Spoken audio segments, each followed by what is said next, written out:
Hi everyone. In today's tutorial, we will show you how to make a website using Canva.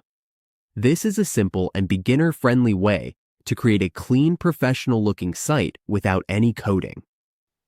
Now let's get started. On the Canva dashboard, to create a website, all we have to do is click this template. Here, we type website and see different kinds of website templates. Here are the templates for websites. Once we have chosen a template that fits our preferences, all we have to do is click and customize this template. Here, we can add the customer and we can edit it. If we want, we can edit the text and the content. This makes it easier to create a website.